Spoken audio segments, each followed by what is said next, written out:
like the medieval mystery plays, which, if you read them in the original, are quite obviously in Yorkshire accents. And I was taken as a child, and I heard God say, "Don't talk like this, God spoke like this, and Jesus spoke like this."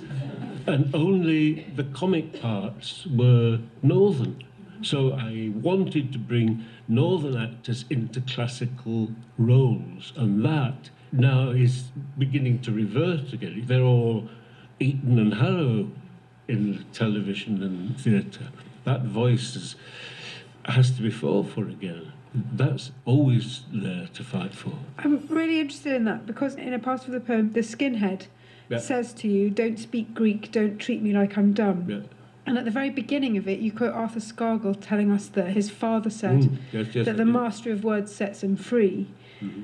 What strikes me is that the mastery of words has clearly set you free, but it's also estranged you from your roots in the poem. Yes. And my question, I think, is what can be done to unite the two worlds? I don't quite know how to answer that. I've tried to live and write with the awareness that I grew up in Leeds, and Tempest Road had been Beeston, where the 77 bombers came from. I've written poems also about that. It goes into the poetry. When did you first discover, and there was a reference there made, for example, to the poet and the imagined vandal, the skinhead in the poem and the conversation, and the ease with which you use these voices and use the poetic forms is so accomplished, and you were in your 40s when you wrote it.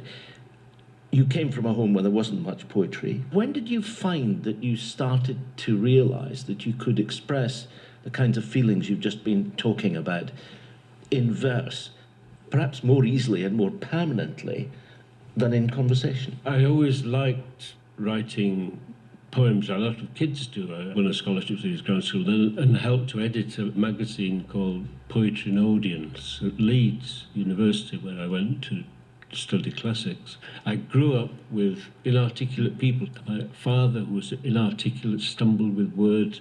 I thought articulation is the most wonderful gift to acquire, and the most articulate form of language, the most expressive form of language, is poetry.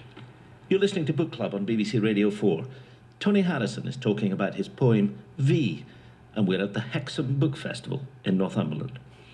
I thought that in some ways your poem was an exploration on your part to understand why yobs in the graveyard behaved the way they did. Did you succeed? Did I succeed? I don't know. I made the poem I made, and I dramatised it so that I would show that I could also identify with the skin. That's why I called him a skin.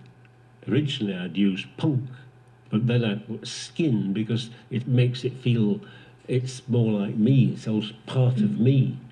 So that I do think that if I hadn't had one of the rare scholarships, I don't know how I did it, and started learning Latin and Greek, I would have been like him, probably. So I do identify quite deeply.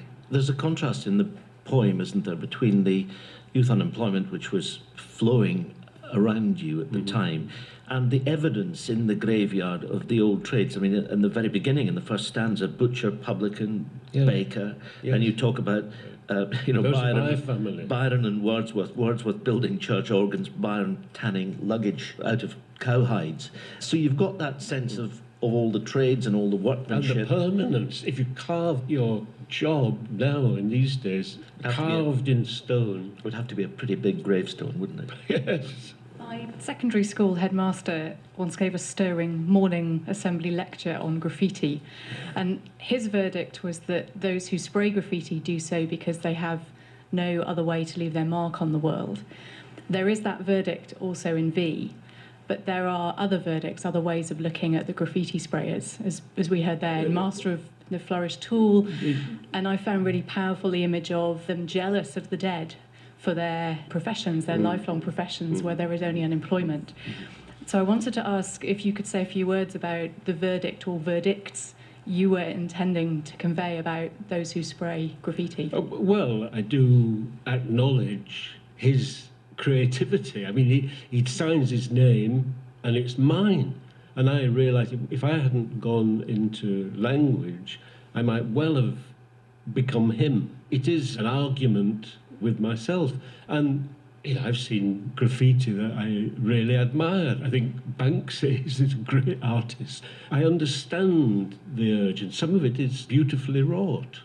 And you see the creative instincts, but they're also, as in the case of the skin, my other half in the poem, deliberately designed to shock because of the place of cemetery. In the poem, you've mentioned Mam a few times, but then a lot of the rest of the text is quite male-related, and there's not a lot about females in the poem.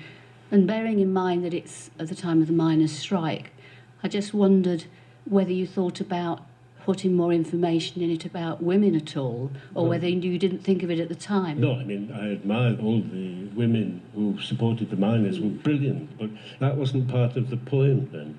It's not a poem about the whole of the miners' strike, it's about much more than that, although it was going on when the poem was published in 1985. I do look for the relationship of man and woman. He goes home to his wife and he thinks, there'd be some kind of united experience there. And I deliberately over-expressed that. You write in the poem about him going back to his woman. Yeah. Who was that? That was my wife. At the time. Who was a singer, Teresa Stratus.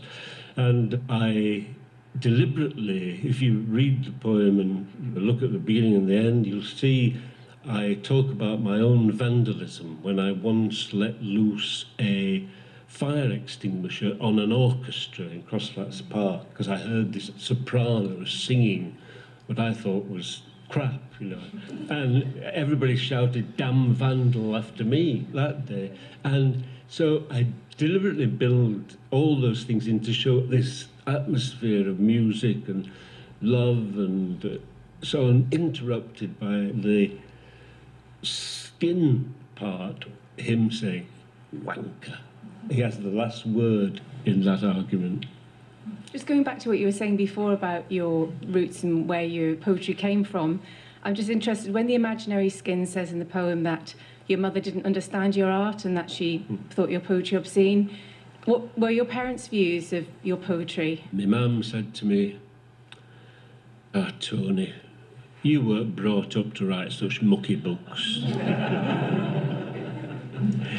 Talking about mucky books, there was a tremendous furore at the time, as I said, and in the latest reprint by Blood Axe Books from here in Hexham, who published the poem originally in 1985, there's a collection of newspaper pieces which take us back to that period.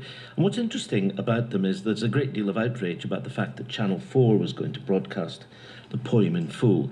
But you got support from, for example, Bernard Levin in the Times with great passion, Oberon Waugh, some rather unlikely allies who spotted that it really did have some quality. I mean, others obviously weighed in on the other side at great length. It really did scare the horses, didn't it, in a way that it wouldn't now? I think there were questions in Parliament and all this kind of thing happened. And I shut myself away in the house, closed the shutters, and all the press were banging on the door, and I just didn't answer. Did it disturb you at all at the time? It was all overdone and ridiculous, I thought. I thought I'd written a poem that I was proud of, a poem... An honest poem at the time. An honest poem. Most of them hadn't read it. One person stopped me in the street who was a journalist, and I said, well, have you read it? He said, oh, no. I think he was from the Telegraph. I'm news. So, people in news don't read poetry. Yes. The question here, yeah. Can you say something about the format of the poem? I'm really interested in the way you used an epic format. Why is it so attractive still to 21st century poets? Partly, as I mentioned before, it was a historical thing of, as it were, taking over the Thomas Gray country churchyard idea and the classical form. But for me, the beat of Shakespeare or iambic pentameter is what Jean-Louis Barrault, the great French actor, said, Le cœur bat l'âme. The heart beats iambically. And if you listen to it, it does. And it's a way of rooting the intellectuality or the spirituality of the thoughts that are used in poetry in the body. It's not something effete and ephemeral. It's rooted for me in the body. You're still writing? Yes. Can't stop. I need to finish a few poems. And they'll be ready to be published. Let's have a couple of last questions. In the 30 years since you wrote the poem, has any of the vandals ever made themselves known to you? And if they That's have, a very interesting question. have they said anything? Not to me, but somebody did say to someone else who passed the message on that he'd read the poem, and he didn't do those things anymore, but he read the poem and he thought he was glad to have been immortalised. Just wondering if you felt emotionally detached from the place where you've been born and brought up. In the poem, you sound as though you want to be detached from it. No, I felt very attached to where I lived. I always liked being in Leeds. I loved it. I still like to go. As far as your background is concerned and your family, there's a great tenderness about your father who died